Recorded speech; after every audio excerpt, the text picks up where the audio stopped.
কারণ যখন মানুষ মারা যায় কি অবস্থায় থাকে, হাদিস শরীফ, আল মাইয়িতু ফিল কবরি কাল গরীকিল মুতাগাওয়িস ইয়ান্তাজিরু দাওয়াতা মা তালহাকুহু আন আবিন আও আখিন আও সাদীকিন। আল্লাহর নবী বিশ্ব নবী রাহমাতুল লিল আলামিন হুজুর ইরশাদ করেন, যখন মানুষ মারা যায় মৃত্যুর পর, বাবাজি মৃত্যুর পর কবরে কি অবস্থায় থাকে মানুষ, উদাহরণ দিয়ে নবীজি বোঝাচ্ছেন, যেমন একটা সমুদ্রে কোনো মানুষ যদি ডুবে যায়, সে সমুদ্রে হাবুডুবু খেতে থাকে আর হাত দিয়ে ইশারা করতে থাকে, কে আছো, বাঁচাও বাঁচাও বাঁচাও। নবীজি উদাহরণ দিয়ে বোঝাচ্ছেন, তদ্রূপ মানুষ যখন মারা যায় মৃত্যুর পর কবর দিয়ে যখন তাকে চলে আসা হয়, ওই মাইয়েত কবরবাসী কবরে গাওতা খাবার মতন সমুদ্রে যেমন মানুষ পড়ে গেলে হাবুডুবু খেতে থাকে, ওই মাইয়েত কবরবাসী কবরে হাবুডুবু খেতে থাকে। তারা বলতে থাকে, আমার ভাই, কি বলে হাদিস শরীফ বলছে, ও আমার ভাই, আমার আত্মীয় স্বজনেরা, মা বলতে থাকে আমার সন্তানেরা, আমার মৃত্যুর, আমার রোহে কিছু পৌঁছা, আমার কবরে কষ্ট হচ্ছে, আমার কবরে কষ্ট হচ্ছে, কিছু পৌঁছা। যার জন্য আমার আপনার নবী বিশ্ব নবী রাহমাতুল লিল আলামিনের মামুল কি ছিল নবীজির একটু বলে দিই ভাইরা আমার বাবাজিরা। قال مر رسول الله صلى الله عليه وسلم بقبور بالمدينة فأقبل عليهم بوجهه فقال السلام عليكم يا أهل القبور يغفر الله لنا ولكم أنتم سلفنا ونحن بالأثر رواه الترمذي। তিরমিজি শরীফের হাদিস। আমার আপনার নবী বিশ্ব নবী রাহমাতুল লিল আলামিন মদিনার কবরস্থানের পাশ দিয়ে চলে যেতেন। যখন যেতেন কবরস্থান দেখতে পেলে নবীজি দাঁড়িয়ে যেতেন। হাদিস শরীফের শব্দ শুনুন, দাঁড়িয়ে যেতেন। দাঁড়িয়ে কি করতেন? ফাআকবালা আলাইহিম বিওয়াজহিহি, আল্লাহর নবী দাঁড়িয়ে কবরের কাছে, কবরস্থানে দাঁড়িয়ে ওই বাবাজি কবরবাসীর দিকে চেহারা করতেন, মুখটা কিবলার দিকে নয় কবরের দিকে করতেন। চেহারাটা কবরের দিকে করে নবী কি বলছেন শুনুন, فقال السلام عليكم يا أهل القبور। কবর কিভাবে জিয়ারত করতে হয় নবীজি শেখাচ্ছেন, কি পড়তে হয় নবীজি পড়ছেন। فقال السلام عليكم يا أهل القبور, হে কবরবাসী তোদের উপর আল্লাহর রহমত বর্ষিত হোক। ইয়াগফিরুল্লাহু লানা ওয়া লাকুম, আল্লাহ তোদের আমাদের ক্ষমা করে দেন। আনতুম সালাফুনা ওয়া নাহনু বিল আসার, তোরা আমাদের পূর্বাসূরি, আমরা তোদের উত্তরসূরি। জোরে জোরে বলুন আহারে। তাহলে নবীজি নিজে কবরস্থান যখন দেখতে পেতেন, রাস্তা দিয়ে চললে কবরস্থান দেখতে পেলে কবরের কাছে দাঁড়িয়ে যেতেন, সালাম দিতেন,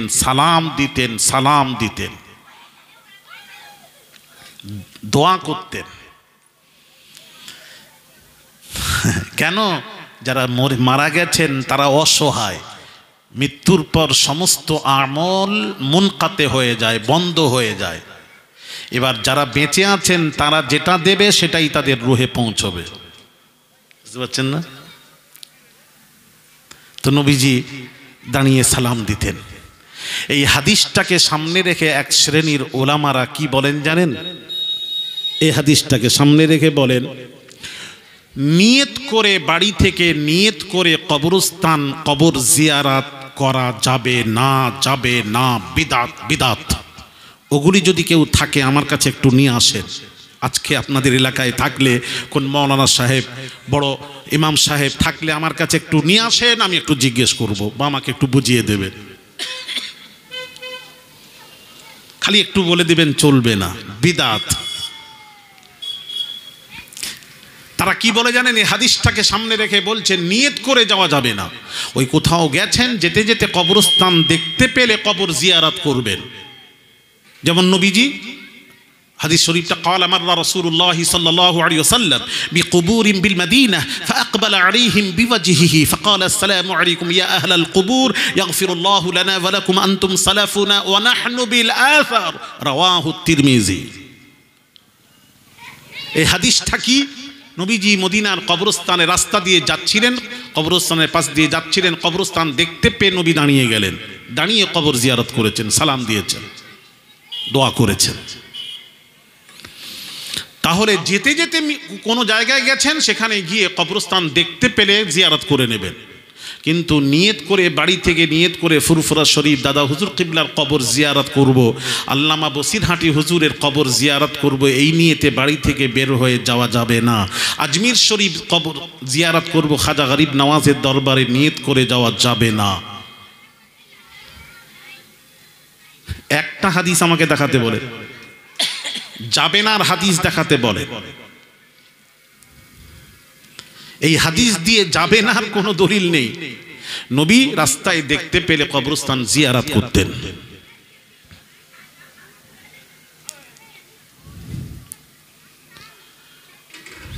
নিয়ত করে যাওয়া যাবে না যাবে না যাবে না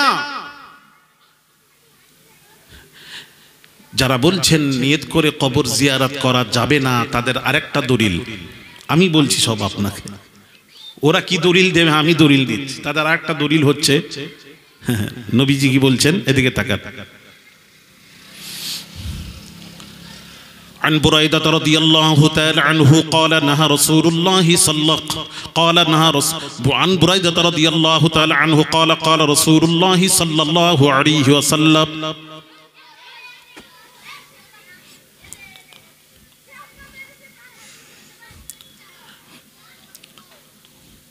ভাইয়ের আমার বাবাজিরা বাবাজি আল্লাহর নবী বলেন قال نهى رسول الله صلى الله عليه وسلم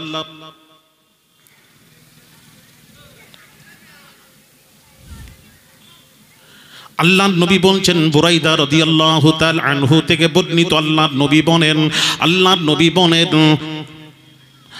নবী বলেন এক সময় আমি তোদেরকে কবর জিয়ারত করতে নিষেধ করেছিলাম قال نهى رسول الله صلى الله عليه وسلم এক সময় তোদেরকে কবর জিয়ারত করতে আমি নিষেধ করেছিলাম এখন আমি রাসূলুল্লাহ বলছি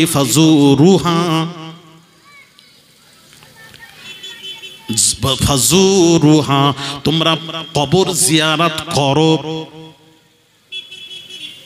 এখন তোমরা কবর জিয়ারত করো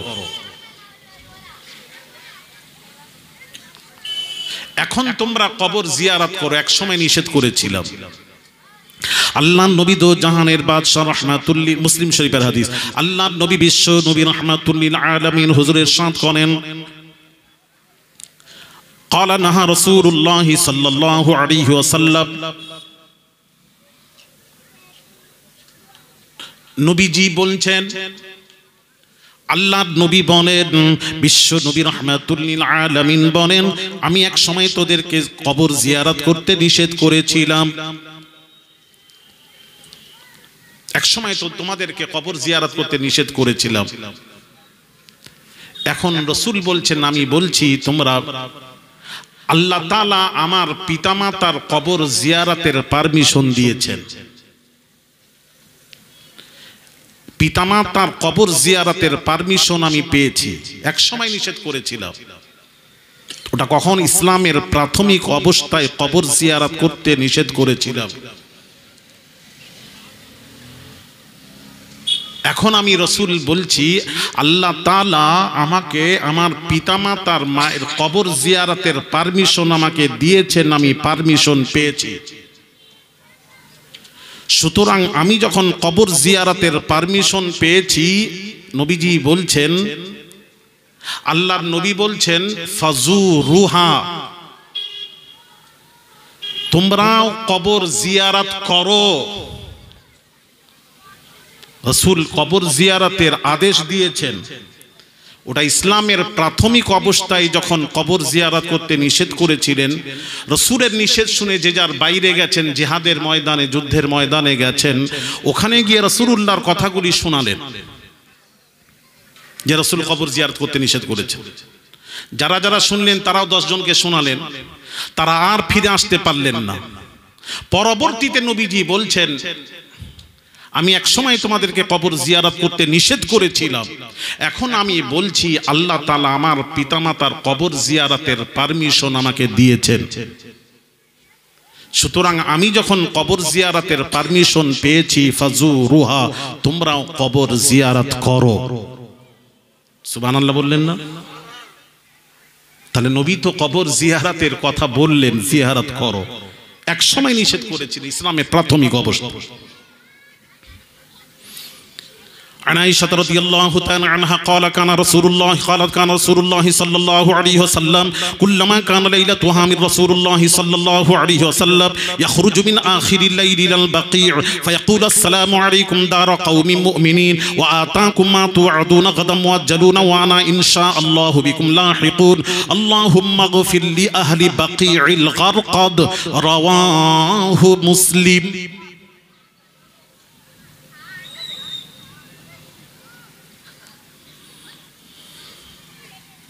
সেই মুসলিম শরীফের হাদিস। আর বর্ণনাকারী হচ্ছেন আম্মা জান আয়েশা সিদ্দিকা রাদিয়াল্লাহু তাআলা আনহা। লাখো লাখো হাদিসের হাফিজা ছিলেন আম্মা জান আয়েশা সিদ্দিকা রাদিয়াল্লাহু তাআলা আনহা। নারীদের মধ্যে সবচেয়ে বেশি হাদিস রিওয়ায়াত করেছেন। কেন? রাসূল সবচেয়ে বেশি কাটিয়েছেন আম্মা জান আয়েশার কাছে। আয়েশার বর্ণনা শুনেন, আয়েশার বর্ণনা কি বলছেন? আম্মা জান আয়েশা সিদ্দিকা রাদিয়াল্লাহু তাআলা আনহা থেকে রাসূল সম্পর্কে আম্মা জান আয়েশা যা জানেন পৃথিবীর মানুষের তা জানা সম্ভব নয়। তার কারণ একজন স্ত্রী স্বামীর সম্পর্কে যতটুকু জানবে পাড়ার প্রতিবেশী জানা। একটু কথা বলেন না, আপনারা কি কথাও বলবেন না নাকি? কি আশ্চর্য ব্যাপার। ঠিক আছে, না বলেন, অসুবিধা নেই না। সুবহানাল্লাহ, আলহামদুলিল্লাহ, বাপরে, সব বলতে হচ্ছে যে বলুন বলুন। সুবহানাল্লাহ বলে কত লাভ আছে জানেন না? জানেন না বলেই তো বলছেন না।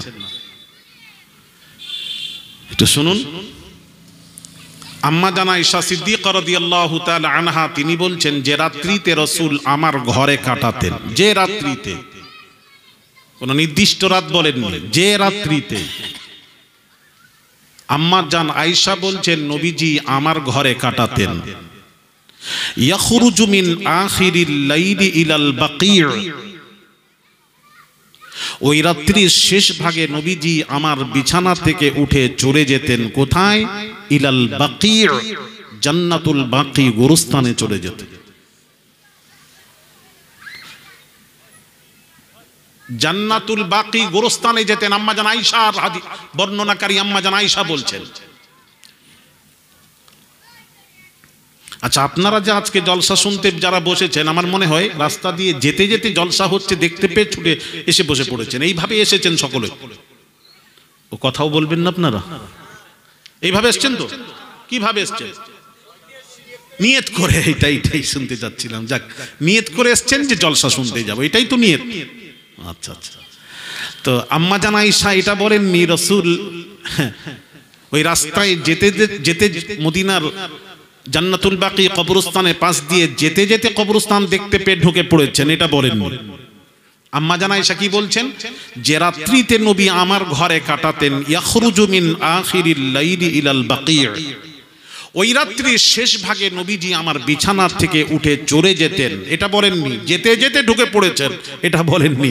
উনি পরিষ্কার স্পষ্ট হাদিস দিয়ে বোঝাচ্ছেন। কি বলছেন? সেই মুসলিম শরীফের হাদিস। আম্মা জান আয়েশা বলছেন রাসূল আমার ঘর থেকে রাত্রির শেষ ভাগে রাসূল আমার বিছানা থেকে উঠে চলে যেতেন ইলাল বাকি, সোজা ডাইরেক্ট জান্নাতুল বাকি গোরস্থানে চলে যেতেন।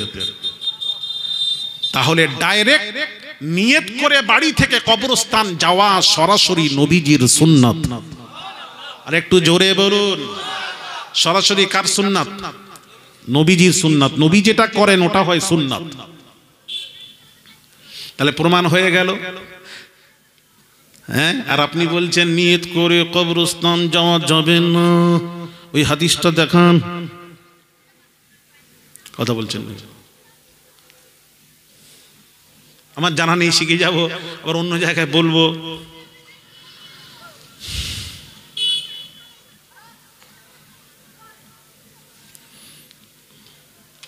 বাইরামার বামাজিরা, আল্লাহর নবী হযরত আম্মা জান আয়েশা বলেন, ইয়াখরুজু মিন আখিরিল লাইল ইলাল বাকি, রাসূল পাক সাল্লাল্লাহু আলাইহি সাল্লাম যে রাত্রিতে আমার ঘরে কাটাতেন, ওই রাত্রির শেষ ভাগে নবীজি আমার বিছানা থেকে উঠে চলে যেতেন জান্নাতুল বাকি গোরস্থানে চলে যেতেন, জান্নাতুল বাকি গোরস্থানে চলে যেতেন সরাসরি জান্নাতুল বাকি গোরস্থানে চলে যেতেন। জিয়ে কি বলছেন, ফাকাল আসসালামু আলাইকুম দার কওমিন মুমিনিন, হে কবরবাসী তোদের উপর আল্লাহর রহমত বর্ষিত হোক। وآتاكم ما توعدون غدا مؤجلون وأنا إن شاء الله بكم لاحقون اللهم اغفر لأهل بقيع الغرقد। আল্লাহর নবী বিশ্ব নবী রাহমাতুল লিল আলামিন কবরস্থানে গিয়ে কি করতেন, ওই জান্নাতুল বাকি কবরস্থানে গিয়ে গোরস্থানে গিয়ে ওই কবরবাসীর জন্য নবীজি দোয়া করতেন। দোয়া করছেন, আয় আল্লাহ জান্নাতুল বাকি গোরবাসীদের তুমি ক্ষমা করে দাও, ক্ষমা করে দাও। জুরি জুরি বলুন, নবীজি দোয়া চাচ্ছেন, আল্লাহ তুমি ক্ষমা করে দাও। তাহলে কবরস্থানে মাইয়েতে মুর্দাদের কাছে গিয়ে নবীজি কবরের কাছে গিয়ে দাঁড়িয়ে দোয়া করছেন, আল্লাহ কবরবাসীর জন্য তুমি, কবরবাসীকে আল্লাহ তুমি ক্ষমা করে দাও, ক্ষমা করে দাও, দোয়া করেছেন।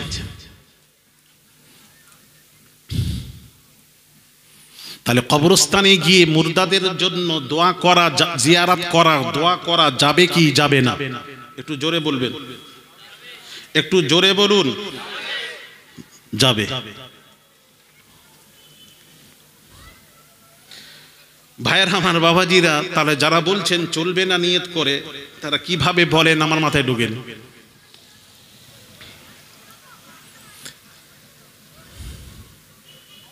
দোয়া করেছেন, এখানে আবার একটা কথা প্রশ্ন আসতে পারে, আমি বলে দিচ্ছি প্রশ্ন।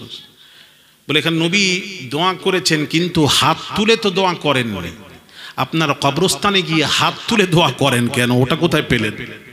প্রশ্ন।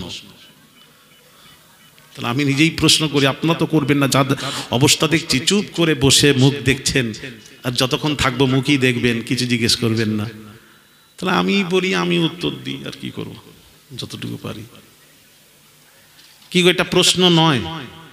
ও তাও বলবেন না? বলে হাত তুলে দোয়ার কথা কোথায়? রাসূল তো মুর্দাদের জন্য দোয়া করেছেন, কিন্তু হাত তুলে দোয়া কোথায় করেছেন? আচ্ছা আচ্ছা, এই প্রশ্নের উত্তর দিয়ে দিই। নবীজি যখন দোয়া করতেন, কথা বুঝতে পেরেছেন? বলে হাত তুলে দোয়া করেন কেন, কোথায় পেয়েছেন? আমি বোম্বেতে, মুম্বাইতে গলিবারে জলসায় গেছি, সান্তাক্রুজ গলিবার। আমাকে নিয়ে গেছে একটা মসজিদে নামাজ পড়তে। ওখানে গিয়ে ইমাম সাহেব দেখলাম সালাম ফিরিয়ে দোয়া না করে সোজা রুমে ঢুকে পড়লেন। আমিও পেছনে আস্তে আস্তে গিয়ে বললাম, मौलाना अस्सलाम वालेकुम रहमतुल्लाह, मौलाना बगैर दुआ के आप आ गए, दुआ नहीं किया आपने, क्या बात है, वजह क्या है? আপনি কেন দোয়া করলেন না? না দোয়া না করে আপনি চলে এলেন। তো আমাকে বলছে, मौलाना कहाँ से तशरीफ ला रहे हैं? मैंने कहा कलकत्ता से। वो कलकत्ता का मौलाना है? मैंने कहा जी हाँ। তো আমাকে বলছে, কি বলছি জানেন? আপনারা তো খাস বাঙালি, উর্দু বোঝেন না, বাংলায় বলি। তো আমাকে বলছেন, মৌলানা বলছেন দোয়ার সাথে, নামাজের সাথে দোয়ার কোনো সম্পর্ক নেই। নামাজ তো হয়ে গেছে, দোয়ার কোনো সম্পর্ক নেই। যেই বলেছে আমি তখন চিন্তা করলাম, এ কোম্পানি আমাদের নয়। কথা ঠিক না বে ঠিক? আমি একটু বলবো, অসুবিধা নেই। হ্যাঁ, রাগ করবেন, একটু বেশি খেয়ে নেবেন গিয়ে, কোনো অসুবিধা। আমি চিন্তা করলাম, নবীজির হাদিসটা মিলাচ্ছিলাম। নবীজি বলেছেন ৭৩ দল হবে, ৭২ যাবে জাহান্নামে, কুল্লুহুম ফিন্নারি ইল্লা মিল্লাতাম ওয়াহিদা। একটি দল ব্যতীত ৭২ দল যাবে জাহান্নামে, এক দল যাবে জান্নাতে। নবীজির হাদিস। নবী বলেছেন আমার উম্মতের মধ্যে ৭৩ দল হবে, ৭২ যাবে জাহান্নামে, এক দল যাবে জান্নাতে। তো আমি চিন্তা করলাম এটা হবে সেই ৭২-এর এক হবে বোধহয়। দোয়া করে না, অস্বীকার করছে দোয়াকে, অস্বীকার করবেন না, করেননি আলাদা কথা জানেন, কিন্তু দোয়াকে অস্বীকার করবেন না, অনুরোধ করছি। দোয়াকে অস্বীকার করবেন না। একটা না করা আলাদা, একজন নামাজি নামাজ পড়ছেন আলাদা ব্যাপার, কিন্তু নামাজকে সরাসরি অস্বীকার যদি করে, নামাজ আবার কি সাথে সাথেই বেঈমান হবে, কাফের হবে। অস্বীকার আলাদা। ভালো করে বুঝবেন ওয়াজ। আমি পড়ছিনি, শয়তানের ধোকায় পড়ে, ওয়াসওয়াসায় পড়ে আমি পড়তে পাচ্ছি না, সেটা আলাদা কথা। একজন পড়ছেনি, বেনামাজি সংখ্যা বেশি, কিন্তু বেনামাজি সংখ্যা বেশি, নামাজি সংখ্যা কম। কিন্তু বেনামাজি যারা পড়ে না, কিন্তু তারা অস্বীকার করে না, আর অস্বীকার করলেই কাফের, প্রশ্নই জাগে না। কেন? আল্লাহর নাসে কোরআনকে যদি কেউ অস্বীকার করে, সে কাফের হবে, বেঈমান হবে, ঈমান থাকবে না। একটু বোঝার চেষ্টা করুন ভাইরা আমার, বামাজিরা। এবার আসুন বামাজি, শুনুন কি সমস্যা। নামাজে দোয়া নেই, ফরজ নামাজের পর দোয়া নেই, অনেক জায়গায় দোয়া করে না। আপনাদের দেশে দোয়া টোয়া হয় তো নাকি গো? অনেকেই করেনি? ও আচ্ছা আচ্ছা, কেন করেনি একটু জিজ্ঞেস করলেন না? গুনাহ হয়? ও করলে গুনাহ। ও মক্কা মদিনায় দোয়া হয়নি? ও আচ্ছা আচ্ছা, ওরে বাপরে, দলিল দেখছেন? এরা আমাদের কাছে বসলে 5 মিনিটও টিকবে না। ক মিনিট বললাম?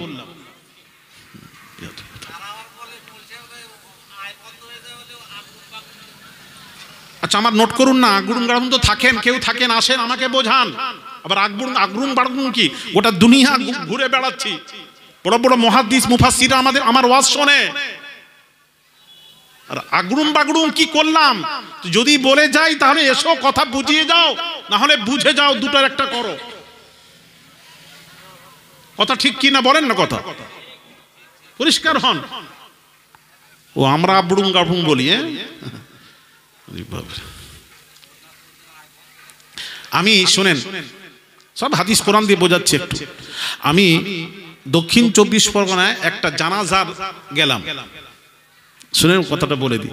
জানাজায় গেলাম, জানাজার নামাজ পড়ালাম, বলে হুজুর আপনাকে পড়াতে হবে। জানাজা পড়ালাম। জানাজার পর আমি বললাম কাতার ভেঙে দিন, ভেঙে দিন। ইসালে সবের উদ্দেশ্যে সূরা ফাতিহা, সূরা ইখলাস, দুরূদ শরীফ পড়েন। সবাই পড়লো, আমি এবার হাত তুলেছি। যেই হাত তুলেছি ওখানে একজন মুফতি সাহেব ছিলেন, সঙ্গে সঙ্গে আমার কাছে এসে বলছেন দোয়া বন্ধ করুন। খুব জোরেই বলেছে, দোয়া বন্ধ করুন। আমি তখন একটু চিল্লে বললাম, দোয়া তো হবেই, দোয়ার শেষে তোমার সাথে কথা হবে মুফতি সাহেব। দোয়া শেষ হয়ে গেল, আমি বললাম, ডাকলাম, মুফতি সাহেব কি হয়েছে? বলে আপনি দোয়া করলেন কেন? নামাজের দোয়া করলেন কেন? আমি মুফতি সাহেব আমাকে বলছেন, বলছে জানাজার নিয়তটা একটু বলবেন, একটু শুনুন। আপনি দোয়া করলেন কেন? আমি বললাম দোয়া করেছি কেন বলছি। আমি বললাম মুফতি সাহেব কোথা থেকে ফারেক? বলে দারুল উলুম দেওবন্দ থেকে ফারেক। মাশাআল্লাহ, খুব ভালো বড় মাদ্রাসা থেকে ফারেক। তো আমি বললাম আমি সাহারানপুর মাজাহিরুল উলুম সাহারানপুর থেকে ফারিক, অসুবিধা নেই, কারিবুল মাখরাজ, কথা বলবো, অসুবিধা নেই। আমি বললাম মুফতি সাহেব, জেনে নিলাম, জেনে নিয়েই বললাম, আমি বললাম মুফতি সাহেব ফতোয়া দারুল উলুম দেওবন্দ মানেন তো? বলে হ্যাঁ মানি। আমি ৫ম খণ্ড থাকলে নিয়ে আসুন। ফতোয়ায়ে দারুল উলুম দেওবন্দের ৫ম খণ্ড খুলে দেখবেন, তাতে কি লেখা আছে? তাতে লেখা আছে प्रश्न बाद नमाज जनाजा कब्ल दफन चंद मुसल्लियों को लेकर सूरा फातिहा सूरा इखलास शरीफ पढ़कर किसी नेक आदमी को देकर मुख्तसर हाथ उठाकर दुआ करना दुरुस्त है या नहीं। প্রশ্নটা কি বুঝতে পেরেছেন তো? মাশাআল্লাহ, আপনারা সবাই বোঝেন। কি বললাম বলুন তো, বলেন। হাত তুলে দেন।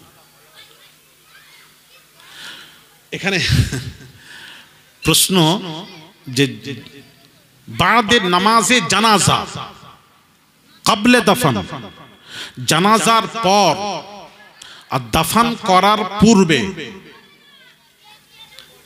দফন করেননি, জানাজার পর দফন করার পূর্বে আগে কিছু মুসল্লিদেরকে নিয়ে সূরা ফাতিহা, সূরা ইখলাস শরীফ পড়ার পর কোন নেক ব্যক্তিকে দিয়ে, এখানে নেক ব্যক্তি শব্দ উল্লেখ আছে, নেক ব্যক্তিকে দিয়ে, কেননা জীবনের শেষ নামাজ যাকে দিয়ে পড়াবেন সে যেন নেক হয়, কেন আপনার শেষ জীবনের শেষ নামাজ।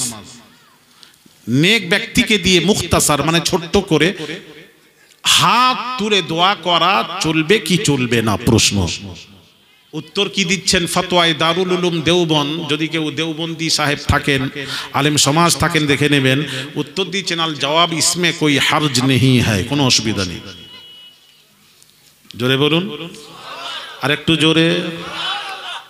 আপনি দোয়া যত করবেন, আবার কবর দিয়ে আবার দোয়া, দাফন করে আবার দোয়া করুন। কেন যে মাইয়েত মারা যায় সে তো দোয়ারই মুখোপেক্ষী, দোয়ারই মুখোপেক্ষী। যখনই বলেছি, মুফতি সাহেব আমাকে বলছেন আপনি জানাজার নিয়তটা বলুন, আমি নাওয়াইতু আন উআদ্দিয়া আরবা তাকবীরাতি সালাতিল জানাজা, যেই বলেছি বলে দাঁড়ান দাঁড়ান, আমি দাঁড়ালাম, বলে সালাতিল জানাজার মানেটা কি বলুন। আমি বললাম, বুঝতে তো পেরেছি ও কোথায় মারবে, দাড়িটা এমনি পাকেনি গোটা। আমাকে বলছে সলাতিল জানাজার মানে কি? আমি বললাম সলাতিল জানাজার মানে হলো, অর্থ হলো জানাজার দোয়া। সলাত মানে নামাজ নয়, আমরা অনেক ব্যাখ্যা করি সলাতিল জানাজা জানাজার নামাজ না। নামাজ যে নামাজে রুকু নেই, সাজদা নেই, ওটা কিন্তু নামাজ নয়। তার কারণ নামাজের মধ্যে রুকু সাজদা ফরজ, ফরজ ছাড়লে নামাজ হয় না। তাহলে জানাজায় কি রুকু সাজদা আছে? তো কথা বলেন না, মাথা না। আবার কেউ এসে আবার চালু করে দিতে পারে, কত ক্যাটাগরি সব আছে, এখন পর্যন্ত নেই। তো আমাকে বলছে সলাতিল জানাজা, যেই বললাম সলাতিল জানাজার মানে কি, আমি বললাম সলাতিল জানাজার অর্থ হলো জানাজার দোয়া। যেই বলেছি তখন আমাকে লাফ মেরে মুফতি সাহেব উঠে বলছেন তাহলে জানাজাটাই তো দোয়া, আবার দোয়া করলেন কেন? বাপরে কি গরম দিচ্ছে। আচ্ছা, দেখলেন কি সুন্দর তাদের দলিল, দেখছেন? জানাজাটাই তো দোয়া, আবার দোয়া করছেন কেন?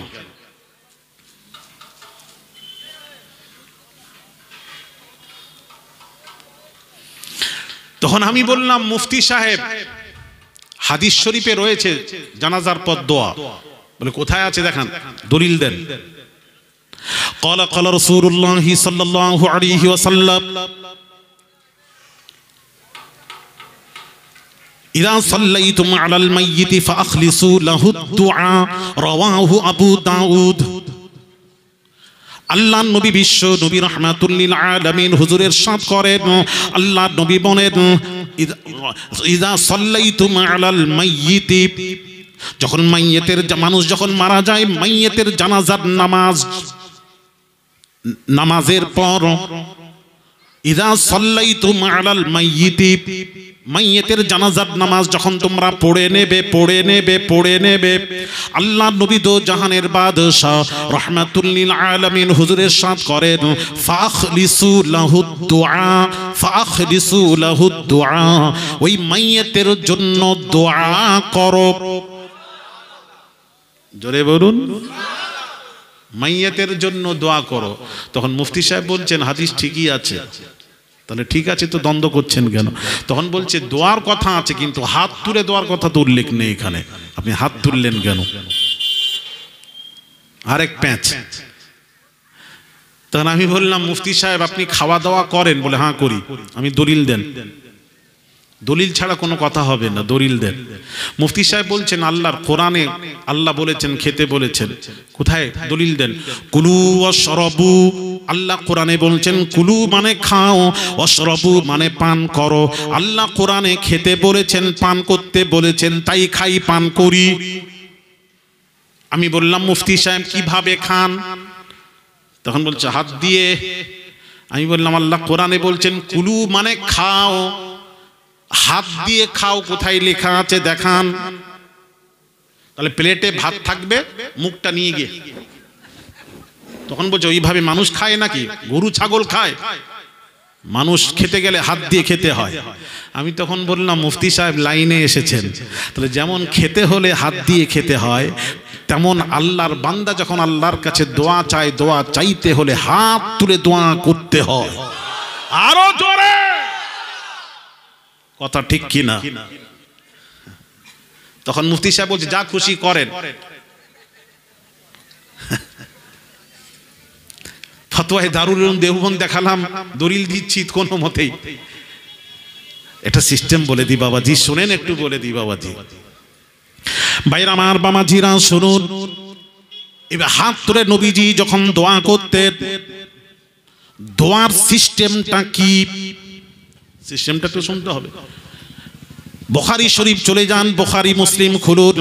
আল্লাহর নবী বলছেন ক্বালা আবু মুসা দা'আন নবী সাল্লাল্লাহু আলাইহি ওয়াসাল্লাম সুম্মা রাফা'a ইয়াদাইহি ওয়া রাআইতু বায়াযা ইবতাইহি, রাওয়াহুল বুখারী। কিতাবুদ দাওয়াত, বুখারী কিতাবুদ দাওয়াত খুলুন। আল্লাহ আবু মুসা রাদিয়াল্লাহু তাআলা আনহু, আল্লাহর নবীর সাহাবী, তিনি বলছেন, আল্লাহর নবীর সাহাবী জালিলুল কদর সাহাবী, তিনি বলছেন দা'আন নবী সাল্লাল্লাহু আলাইহি ওয়াসাল্লাম, দা'আন নবী সাল্লাল্লাহু আলাইহি ওয়াসাল্লাম। বুখারী শরীফের হাদিস। সাহাবী বলছেন, আল্লাহর নবী সাহাবী বলছেন নবীজি যখন দোয়া করতেন, নবীজি যখন দোয়া করতেন, দোয়ার সিস্টেমটা শুনুন, দোয়ার সিস্টেমটা শুনুন। রাফা'a ইয়াদাইহি, রাফা মানে উঁচু করা, ইয়াদাইহি দুই হাত উঁচু করতেন, তুলতেন, উঁচু করতেন। কোথা পর্যন্ত? সাহাবী বলছেন ওয়া রাআইতু বায়াযা ইবতাইহি, সাহাবী বলছেন এতটা নবীজি দোয়াতে হাত মোবারক তুলতেন, নবীজির দুই বগলের সাফেদি দেখতে পেতাম, ওখান থেকে নূর চমকাতে দেখতে পেতাম। একটু জোরে। তাহলে দোয়ার সিস্টেম কি? তাহলে আপনি তখন বলবেন তাহলে দোয়ার সিস্টেম যদি এটাই হয়, তাহলে পায়খানায় যখন যাব, বাথরুমে যাব, টয়লেটে যাব, আল্লাহুম্মা ইন্নী আউযু বিকা মিনাল খুবসি ওয়াল খাবাইস, তখন হাত তুলবো, আল্লাহুম্মা ইন্নী আউযু বিকা মিনাল খুবসি ওয়াল খাবাইস। আলহামদুলিল্লাহ, বেরোনোর সময় আবার হাত তুলে বলবো আলহামদুলিল্লাহি আযহাবা আন্নী আল আযা ওয়া আফানি।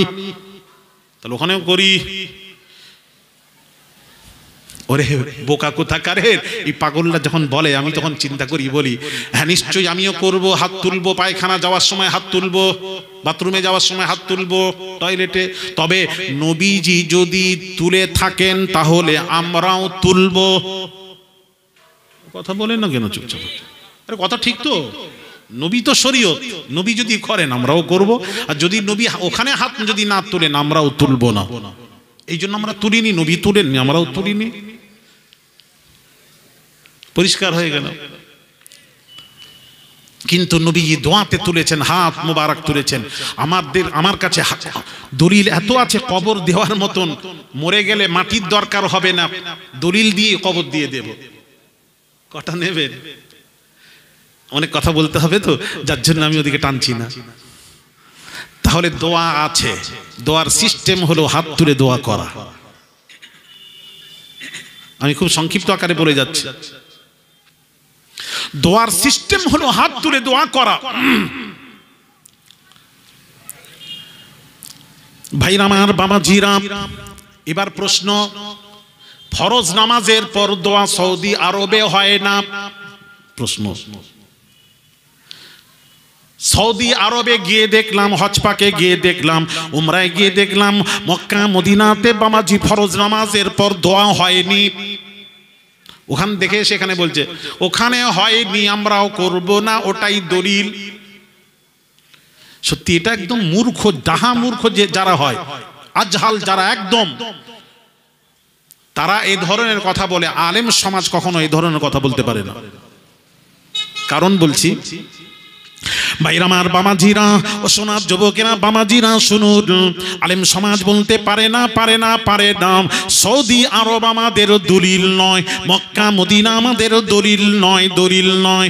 ভাইরা আমার, বামাজিরা শুনুন, আল্লাহর নবী বিশ্ব নবী রাহমাতুল লিল আলামিন হুজ্জাতুল বিদা যখন শেষ হজ পাকে গেলেন, আরাফার ময়দানে জাবালে রাহমাতে সোয়া লক্ষ সাহাবীদের মাঝে নবীজি ভাষণ দিলেন। বাবাজি ভাষণ দিয়ে বললেন, সহিহ হাদিস বলছি, ভাষণ দিয়ে বললেন, বহু কথা বললেন। বলার পর কি বললেন? তারাকতু ফীকুম আমরাইন লান তাদিল্লু মা তামাসসাকতুম বিহিমা কিতাবাল্লাহি ওয়া সুন্নাত রাসূলি। আমার আপনার নবী বিশ্ব নবী রাহমাতুল লিল আলামিন হুজুরের সাথ করেন, আল্লাহর নবী বলেন, ওরে উম্মতেরা, সাহাবীরা, উম্মতেরা, আমি চলে গেলেও তোমাদের মাঝে দুইটি জিনিস ছেড়ে যাচ্ছি। ওই দুইটি জিনিসকে তোমরা যদি ফলো করো, আমি রাসূলুল্লাহ বলে যাচ্ছি, পৃথিবীতে তোমরা কখনো পথভ্রষ্ট হবে না, পৃথিবীতে তোমরা কখনো গুমরাহ হবে না। দুইটি জিনিস, একটা হলো কিতাবাল্লাহি ওয়া সুন্নাত রাসূলি, একটা হলো কোরআন শরীফ, দ্বিতীয় হলো হাদিস শরীফ। তাহলে আমি দুনিয়া থেকে চলে গেলেও দুইটিকে ফলো করবে, কোরআন হাদিস। ইমামে আজম, চার ইমামের এক ইমাম, ইমামে আজম আবু হানিফা রাহমাতুল্লাহ আলাইহি, নুরমান বিন সাবিত আবু হানিফা রাহমাতুল্লাহ আলাইহি, তিনিও বলেছেন, আমি নুরমান বিন সাবিত আবু হানিফার কোনো কথা যদি কোরআন হাদিসের বিপক্ষে চলে যায়, তোমরা মানবে না। তখন কোরআন হাদিসকে ফলো করবে। তার কারণ আল্লাহ তাআলা কোরআন পাকে বলেন, কোরআন কি বলছে শুনুন, কোরআন হাদিসকে ফলো যদি করেন, কোরআন কি বলছে শুনুন, ফাইন তানাযাতুম ফি শাইইন ফারুদ্দুহু ইলাল্লাহি ওয়ার রাসূল। আল্লাহর কোরআন কি বলছে শুনুন, ফাইন তানাযাতুম ফি শাইইন ফারুদ্দুহু ইলাল্লাহি ওয়ার রাসূল। পৃথিবীর আলেম, ওলামা, মুহাদ্দিস, মুফাসসির, পীর, ওলি, গাউস, কুতুব, আবদাল যদি তারা কোনো কথা বলেন, তাদের কথার মধ্যে যদি দ্বিমত দেখা দেয়, তাহলে তোমরা মাঝখানে দাঁড়িয়ে কি বলবে? যেমন সৌদির আলেমরা বলছেন, সৌদির ওলামারা বলছেন, দোয়ার পর তারা বাবাজি হাত তুলে, আলহামদুলিল্লাহ, হাত তুলে মোনাজাত করেন না, দোয়ার পক্ষপাতী নন তারা। আমাদের ইন্ডিয়া, ভারতবর্ষ, বাংলাদেশ, পাকিস্তানের হাত তুলে দোয়ার পক্ষপাতী। দারুল উলুম দেওবন্দেও আমি নামাজ পড়েছি, ওখানেও কিন্তু হাত তুলে দোয়া হয়।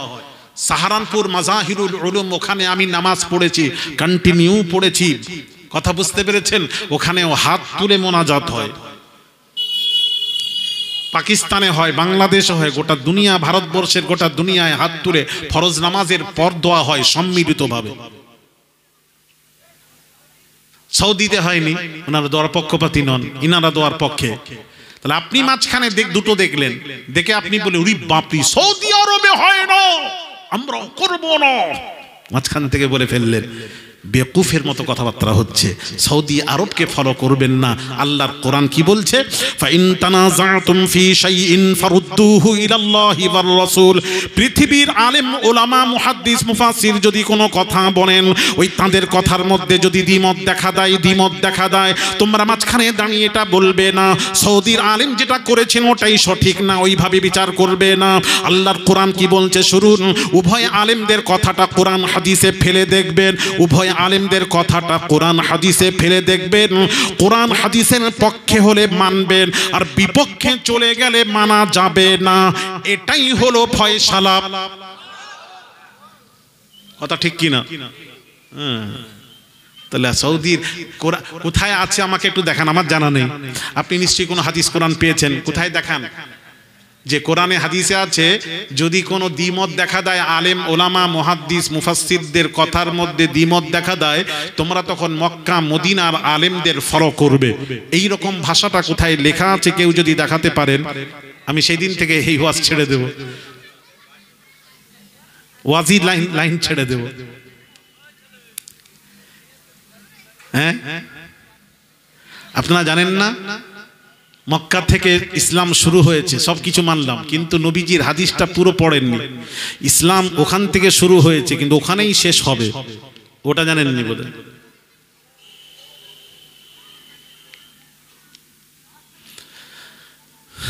যাকে আমি আর বেশি বললাম না। সৌদি সম্পর্কে আমার যতটুকু জানা আছে তাহকিক করেছি, বিনা তাহকিকে কথা বলছি না।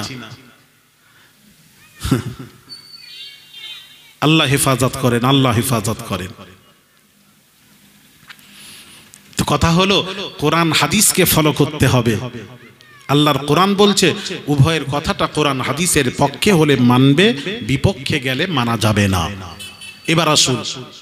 এবার আসুন ফরজ নামাজের পর দোয়া কোরআন হাদিসে আছে না নেই? কোরআন হাদিসকে ফলো করুন। সৌদির আলেমদেরকে নয়, কোরআন হাদিসকে ফলো করুন। কোরআন হাদিসে কি আছে? বলে ফরজ নামাজের পর দোয়া আছে? জি আছে, কোরআনেও আছে, হাদিস শরীফেও আছে। তবে আজকের আর বলবো না। আল্লাহ যদি করায় আগামী চৈত্র মাসের প্রথম সপ্তাহ বুধবার পশ্চিম মেদিনীপুর প্রপার টাউনে আমার একটা প্রতিষ্ঠান আছে, মাদ্রাসা মাদানিয়া আহমদিয়া তাজবিদুল কোরআন। ওই প্রতিষ্ঠানে বাৎসরিক জলসার ধার্য তারিখ তথা আমার আব্বা জান আম্মা জানের সবরে শানির ইসালে সওয়াবের ধার্য তারিখ চৈত্র মাসের প্রথম সপ্তাহ বুধবার। আপনাদের দাওয়াত দিলাম, সকলেই যাবেন ইনশাআল্লাহ। ওখানে ডিটেলস আপনাদেরকে বলবো কোরআন হাদিস থেকে ফরজ নামাজের পর সম্মিলিতভাবে দোয়া আছে না নেই। আজকে রাখলাম। ওই তিনজন শুনবেন তো, গাড়ির কাছে চলে যাবেন, যাবার সময় বলে দিয়ে চলে যাব। তিনজন শুনলে, আর যদি বলেন সবাই শুনবো তাহলে এখানে এই সবাই শুনবেন। ওরে বাপরে, আস্তে আস্তে সাউন্ড বাড়ছে। হ্যাঁ আচ্ছা আচ্ছা, আমি জানি তো। আমার কি ওয়াজ কি বোঝা যাচ্ছে? আপনার বুঝতে পারছেন তো? যাক মাশাআল্লাহ, বোঝাতে পারছি। কোরআনের দলিল নেন। আল্লাহ পাক কোরআন পাকে ঘোষণা করেন ফাইদা ফারাগতা ফানসাব, ফাইদা ফারাগতা ফানসাব। আল্লাহ পাক বলছেন ভাইরা আমার, বাবাজিরে কোরআনের তাফসীর খুলুন। ফাইদা ফারাগতা ফানসাব, ফাইদা ফারাগতা ইয়া মুহাম্মদ সালাতিল মাকতুবা। আল্লাহ বলছেন হাবিব, আপনি যখন ফরজ নামাজ পড়বেন, ফরজ নামাজ থেকে ফারিগ হবেন, ফারাগাত করবেন, ফরজ নামাজ যখন হয়ে যাবে আল্লাহ বলছেন ফাইদা ফারাগতা ইয়া মুহাম্মদ সালাতিল মাকতুবা। হে হাবিব, আপনি যখন ফরজ নামাজ থেকে ফারিগ হবেন, ফরজ নামাজ যখন হয়ে যাবে, ফানসাব ফিদ দুআ ইলা রাব্বিক, ফানসাব ফিদ দুআ ইলা রাব্বিক। আল্লাহ বলেন হে হাবিব, আপনি তখন ফরজ নামাজ যখন নামাজ থেকে ফারেগ হবেন, ফরজ নামাজ যখন হয়ে যাবে, ফানসাব ফিদ দুআ ইলা রাব্বিক, আপনি তখন দোয়া করুন, জুরি বলুন। আল্লাহ স্বয়ং নবীকে বলছেন ফরজ নামাজের পর দোয়া করুন। আর দোয়া সিস্টেমটা বলে দিয়েছি। দোয়ার সিস্টেম হলো হাত তুলে দোয়া করা।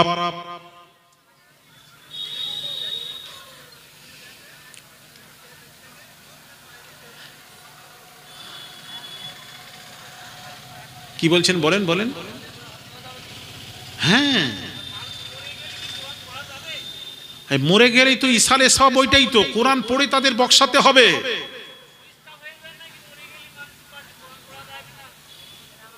ওই তো কোম্পানি আলাদা তো, জানেন। আজকে এখানে বসে বলে গেছে, অন্য দিন হয়েছে। আমি তো আগেই বলেছি ৭৩ দল হবে, নবীর হাদিস বলছি, শুনতে পাচ্ছেন, বুঝতে পারছেন না আপনি? ওয়াজ সব বলছি আজকে। বসুন, একটু বসুন, সব শোনাচ্ছি।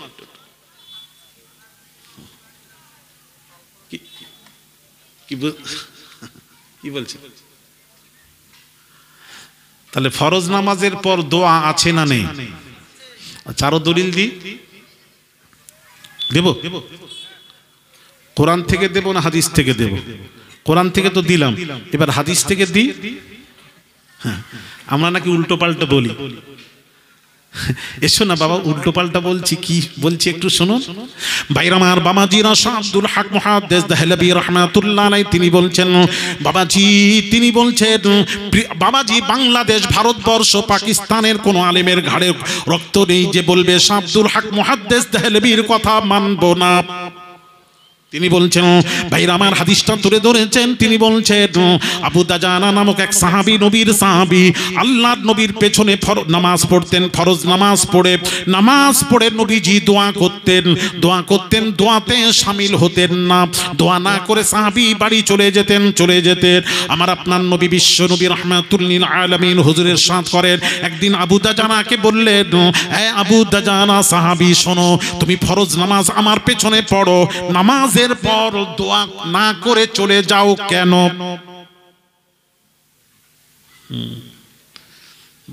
তাহলে ফরজ নামাজের পর নবী দোয়া করেন, দোয়া না করে চলে যাও কেন? নবী জিজ্ঞেস করছেন। সাহাবী হলেন আবু দাজানা। ভাইরা আমার, বাবাজিরা, ও তরুণীরা, যুবকেরা, বাবাজিরা, দাজানা নামক নবীর সাহাবী বললেন, ইয়া রাসূলুল্লাহি, ইয়া হাবিবাল্লাহ হুজুর, আমার বাড়ির পাশে এক ইহুদির বাড়ি, ওই ইহুদির বাড়িতে একটা খেজুর গাছ আছে। ইয়া রাসূলুল্লাহ, ইয়া হাবিবাল্লাহ হুজুর, খেজুর গাছটা আমার ঘরের দিকে ঝুঁকে গেছে। ফলে ইয়া রাসূলুল্লাহ, রাত্রিতে বাতাস হয়, হাওয়া চলে, বাতাস বয়, হাওয়া চলে, ওই হাওয়াতে খেজুরগুলি ঝরে আমার বাউন্ডারির ঘরের ভেতরে পড়ে। ইয়া রাসূলুল্লাহ, ইয়া হাবিবাল্লাহ হুজুর, আমার ছোট্ট বাচ্চা, শিশু বাচ্চা আছে, ছোট্ট বাচ্চারা আছে। ইয়া রাসূলুল্লাহ, ইয়া হাবিবাল্লাহ হুজুর, আমি যদি দোয়া করে বাড়িতে আসতে আমার দেরি হয়ে যাবে। ইয়া নবীজি ফজর নামাজের পর লম্বা দোয়া করতেন, ইয়া রাসূলুল্লাহ, ইয়া হাবিবাল্লাহ হুজুর, আপনার দোয়াতে শামিল হয়ে বাড়িতে ফিরতে দেরি হয়ে গেলে আমার বাচ্চারা ঘুম থেকে উঠে ওই পরের খেজুরগুলি খেয়ে নেবে। ইয়া রাসূলুল্লাহ, ইয়া হাবিবাল্লাহ হুজুর, আপনি তো নিজেই বলেছেন অপরের পরের হক খবরদার না বলে কোনো জিনিস খাবে না। আমার বাচ্চারা যদি খেয়ে ফেলে, যার জন্য ইয়া রাসূলুল্লাহ, ইয়া হাবিবাল্লাহ হুজুর, আমি ফরজ নামাজ পড়ি, সালাম ফিরিয়ে আমি বাড়ি চলে যাই। বাড়িতে গিয়ে আমার সন্তানেরা ঘুম থেকে ওঠার পূর্বে বাড়িতে গিয়ে ওই পড়ে থাকা খেজুরগুলি তুলে নিয়ে ওই ইহুদির বাড়ি পর্যন্ত পৌঁছে দিই, যার জন্য দোয়াতে শামিল হতে পারিনি। বুঝতে পারছেন না? যার জন্য আমি দোয়া করিনি, এই জন্য।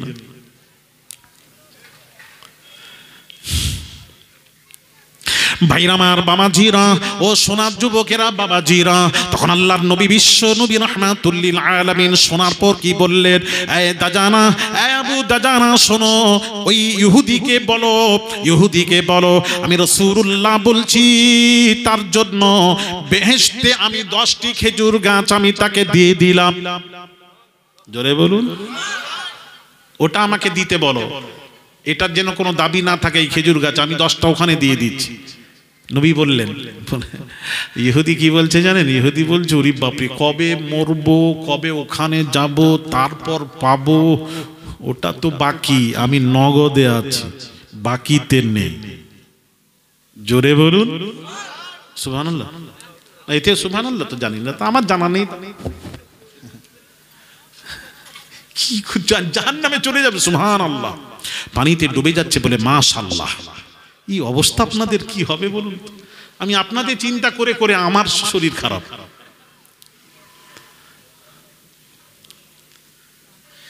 নবীজি অফার দিচ্ছেন, নবীজির অফারটা গ্রহণ করলো না। নবীজি বলছেন ওখানে আমি খেজুর গাছ দিচ্ছি, এটার উপর কোনো দাবি রাখবে না। নবী, বিশ্ব নবী বলছেন না, ওটা তো বাকি, আমি নগদে আছি, বাকিতে নেই। জোরে বলুন, আর কিছু বলবেন না? জোরে বলুন নাউজুবিল্লাহ। ভাইরা আমার বামাজিরা, তখন সিদ্দিক আকবর রাদিয়াল্লাহু তাআলা আনহু, আবু বকর সিদ্দিক রাদিয়াল্লাহু তাআলা আনহু, তিনি বললেন, ইয়া রাসূলুল্লাহ, ইয়া হাবিবাল্লাহ, হুজুর আমি ওকে খেজুর গাছ দুনিয়াতে দিয়ে দিচ্ছি, ওই খেজুর গাছের পরিবর্তে দিয়ে দিচ্ছি। আবু বকর বললেন, আমি নগদ দিয়ে দিচ্ছি, তারপরে এই খেজুর গাছের উপর কোনো দাবি রেখো না। আল্লাহর নবী বললেন, এই দাজানা সাহাবী, শোনো শোনো, খবরদার খবরদার, আমি রাসূলুল্লাহ বলছি, ফরজ নামাজের পর দোয়াতে শামিল হবে, দোয়া ছেড়ে আর আসবে না, আসবে না, আসবে না। তার কারণ নবীজি বললেন, আদ-দুআউ মুখুল ইবাদা, আদ-দুআউ মুখুল ইবাদা, প্রত্যেক ইবাদতের জড় মাগাজ হলো দোয়া, আর নামাজ হলো ইবাদত, ওই ইবাদতের মগজ হলো, আসল জিনিস হলো দোয়া। এই দোয়া কখনো ছাড়বে না, জুরে জুরে বলুন। তাহলে ফরজ নামাজের পর দোয়ার কত গুরুত্ব।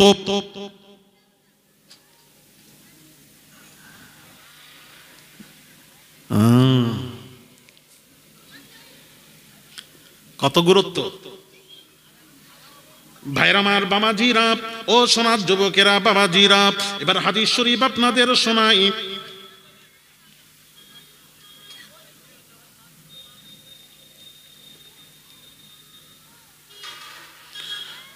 এটা তো আরো হাদিস শোনাই, কত দলিল নেবেন? আমি দলিল দিয়ে বলছি না, খবর দিব, আরো দলিল দিচ্ছি, দলিল শোনেন। ফরজ নামাজের পর দোয়া আছে না নেই? শুনুন ভাইরা আমার বাবাজিরা, ও সোনার যুবকেরা, বাবাজিরা, আনাবি উমামা রাদিয়াল্লাহু তাআলা النبي أمامة رضي الله تعالى عنه قال قيل يا رسول الله صلى الله عليه وسلم أي الدعاء أسمع أي الدعاء أسمع جوف الليل الأخير ودبر الصلاة المكتوبات رواه الترمذي رواه الترمذي 3499 حديث نمبر 3399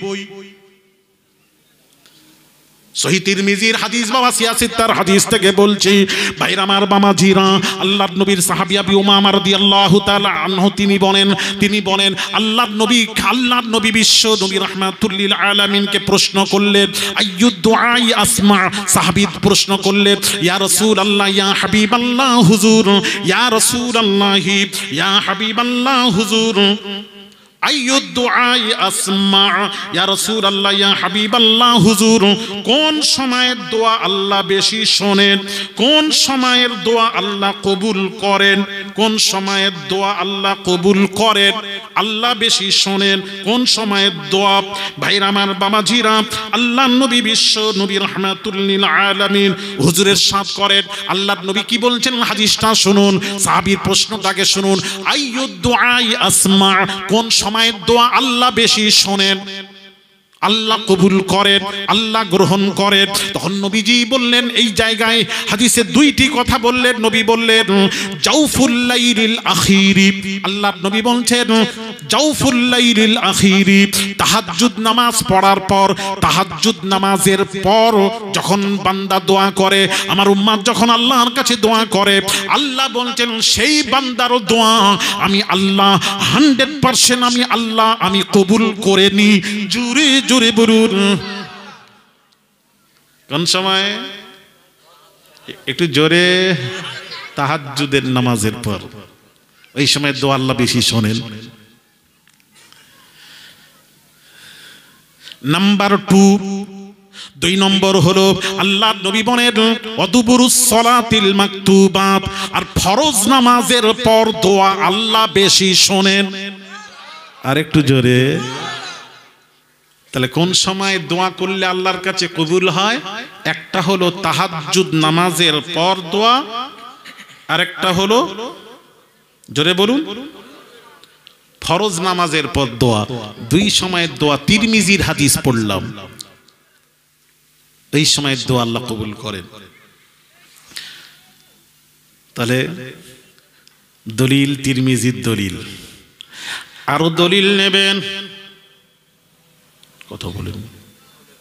আরে জিজ্ঞেস করছি দলিল নেবেন না? তাহলে আর ফেতনা করবেন না, দলিল দিয়ে যাচ্ছি, ফেতনা করবেন না। আরেক সময়ের দোয়া আল্লাহ শোনেন, আরেক সময়ের দোয়া ওটা আজকের আর বলবো না, আগামী চৈত্র মাসের প্রথম সপ্তাহ বুধবার। তাহলে আপনারা কি মেদিনীপুর যাবেন না বলছেন? আমি দাওয়াত দিচ্ছি, দাওয়াত গ্রহণ করা নবীর সুন্নাত। হ্যাঁ যাবেন, হ্যাঁ খুব ভালো প্রশ্ন, উত্তর পেয়েছি, খুশি হলাম। যাবেন, তবে এখানেই শুনবেন, কথা বলো না, যাবেন এখানেই শুনবেন। আচ্ছা, এগুলি জানার দরকার আছে না নেই? একটু পরিষ্কার করে দিই যাতে করে আর দ্বন্দ্ব করবেন না। হাদিসের কিতাব দলিল দিচ্ছি, জানেন সহিহ জামিউস সগীর, লেখক ইমাম জালালউদ্দিন সুয়ুতি রাহমাতুল্লাহ আলাইহি।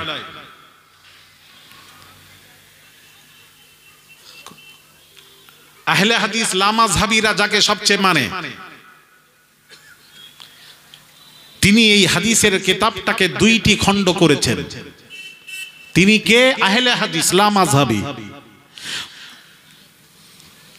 তাদের গুরুর গুরু নাসিরউদ্দিন আলবানী, তিনি এই হাদিসটাকে দুই খণ্ড করেছেন।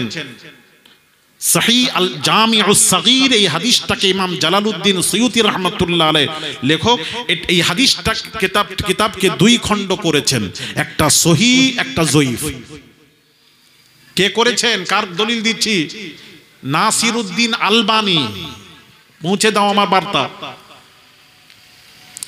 তিনি কি বলছেন একটু শুনেন। এই হাদিসের মধ্যে, সহিহ হাদিসের মধ্যে, জয়ীফটাকে আনছি না, সহিহটাকে, যেটা সহিহ, সেই সহিহ হাদিসের মধ্যে উনি হাদিস এনেছেন। কি এনেছেন একটু শোনাবো। কবে শুনবেন? হ্যাঁ, আমি তো মনে করেছিলাম প্রথমে যদি চুপচাপ থাকতেন, কতক্ষণ চুপচাপ থাকতেন দেখতাম। চুপ থাকলে বিশ্বাস করে কিছুই বলতাম না, বেরিয়ে যেতাম। তাহলে বোঝা যাচ্ছে আপনাদের আগ্রহ আছে। প্রথমে ভেবেছিল মৌলভী সাহেব কি বলবেন না বলবেন, ওই বাপদাদার গল্পই শোনাবেন। আমি গল্প শোনাচ্ছি না কোরআন হাদিস থেকে, তবে বাপদাদার গল্প তো বলবো। আমাদের বাপদাদার গল্প যদি সারা জীবন বলি শেষ হবে না, কথা ঠিক না বেটি?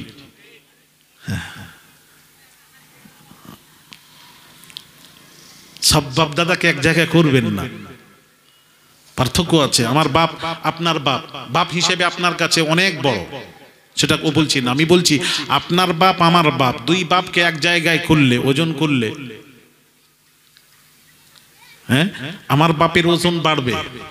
কেন বলছি কেন বলবো, যখন মুজাদ্দিদুজ্জামান আমার আব্বাজানকে যখন জামাই করবেন, চারজন উপযুক্ত সন্তান বংশীয় ঘরের, এই চারজনের মধ্যে যে কোনো একজনকে জামাই হিসেবে চয়েস করতে হবে, নাত জামাই।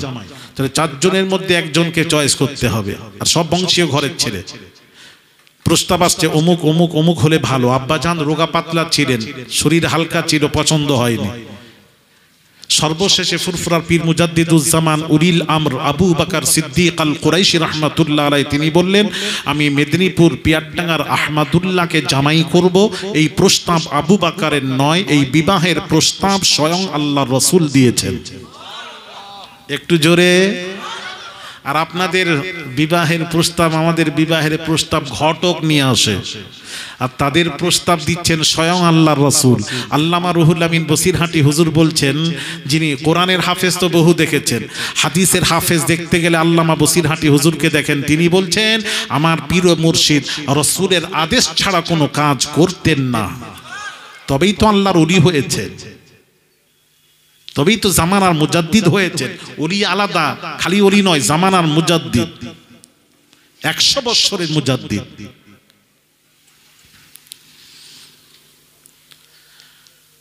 আল্লাহ নবীর 100 বছর পর মুজাদ্দিদ এসেছেন।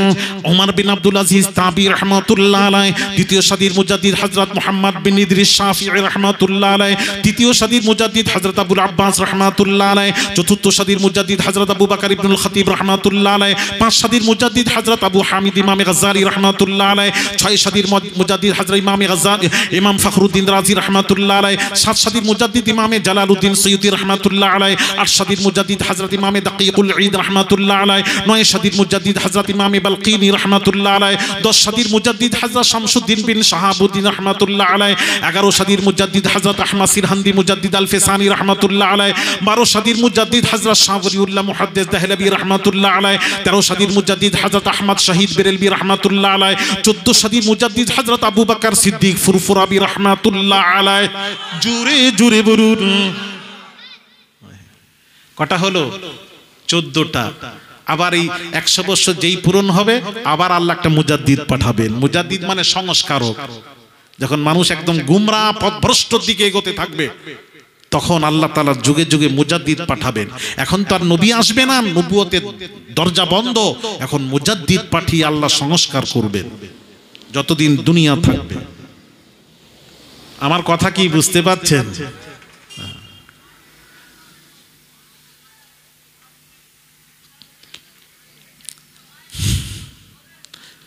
আমরাও তো কারুর নাতি, আপনারা কারুর নাতি নন? কথা বলেন। আমরাও সকলের নাতি, কারুর নাতি। আমাদেরও নানা আছেন, আমরাও নাতি। তা আমাদের সকলের নানা আছে। আর নবীজি ইমাম হাসান হোসেনেরও নানা ছিল। এবার প্রশ্ন, এখন যদি বলি হ্যাঁ সব এক, আমি আলী আসগারকে বোঝাতে পারবেন না। তাই দুই নানার মধ্যে পার্থক্য আছে না নেই? আরেকটু জোরে কি পার্থক্য একটু বলবো, এই মাঝে একটু বলে দিই না? মেদিনীপুরে, মেদিনীপুরে শুনবেন না? সব এখানেই হবে, ওখানে কি হবে? অন্য কিছু